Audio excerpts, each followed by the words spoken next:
In this video series, we're going to begin exploring polar coordinates and their graphs and maybe deal with a little bit of calculus. So, to begin, we're going to do a kind of a pre-cal refresher.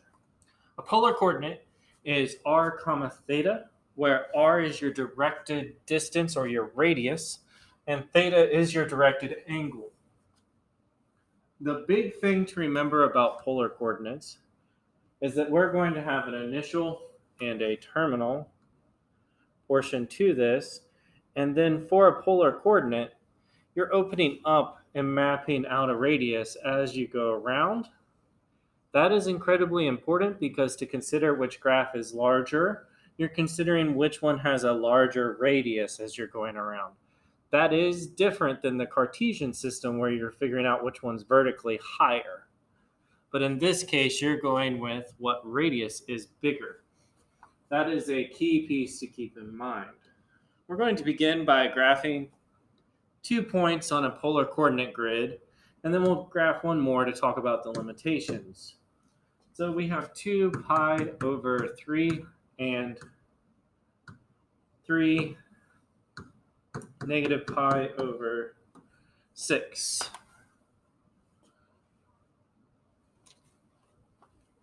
All right, so 2 pi over 3. So pi over 3's ray is here. So then if we go out a radius of 2, we're mapping right there. Let's call that point A. Point B. So we have a negative angle, so we open down. So pi over 6 is along that ray. And then we're going out a radius of 3. So we're mapping right here. Here's the limitation, though. Let's map 3, 11 pi over 6. Well, 11 pi over 6 is along the same ray as negative pi over 6. So they're not distinct points like Cartesian. There isn't another name for point 2,2 in Cartesian, but within polar coordinates, there's infinitely many coterminal angles, so we could have many names for our points.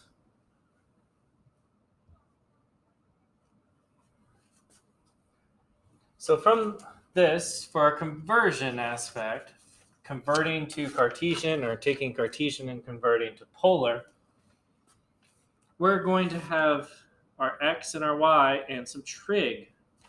So x is equal to r cosine theta, y is equal to r sine of theta, and then the other thing we need to consider is that x squared plus y squared equals r squared. And then the other piece is that tangent of theta equals y over x, therefore theta equals arctan y divided by x.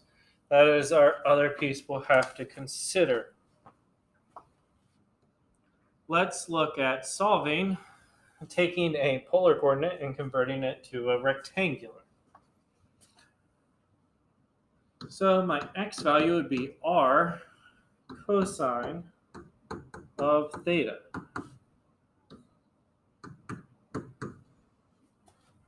My y value would be 2, or r, sorry, sine of theta. So my rectangular coordinate is negative 2, 0. And there's only one Cartesian coordinate that would match that polar coordinate. So let's do one more.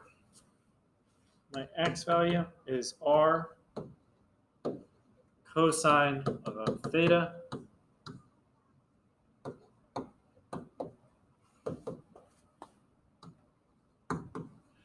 Y is r sine of theta.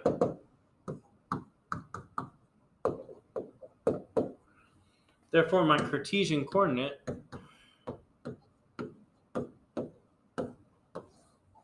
is this. Converting Cartesian to polar is a little more complex. So let's work one more example here.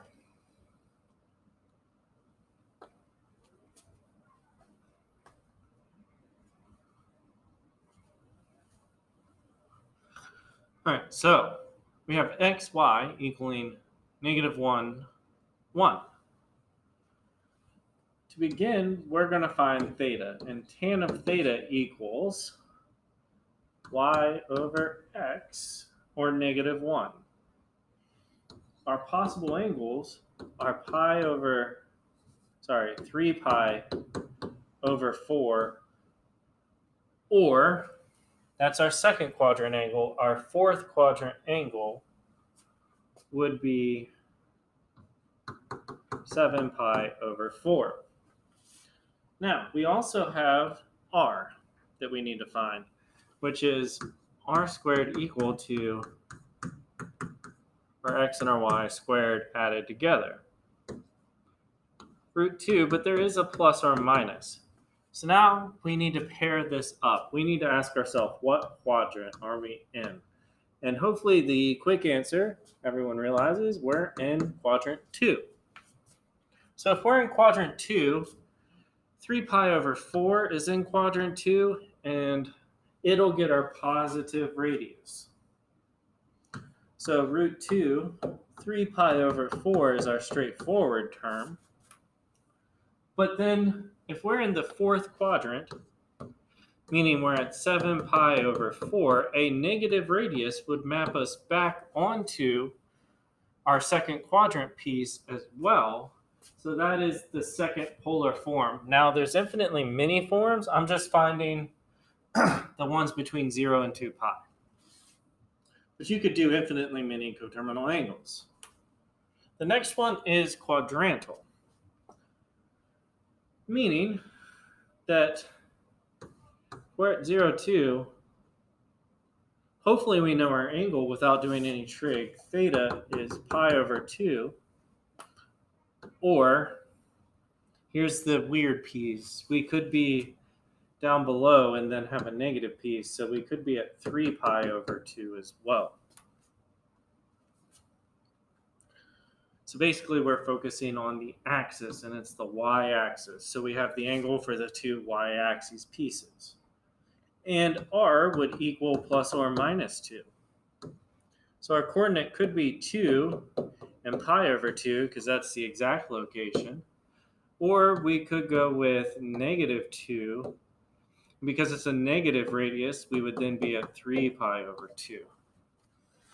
Hopefully this kind of makes sense. You sort of remember it. I'm going to go ahead and break the video, and then I'm going to get into some mapping ideas for functions along our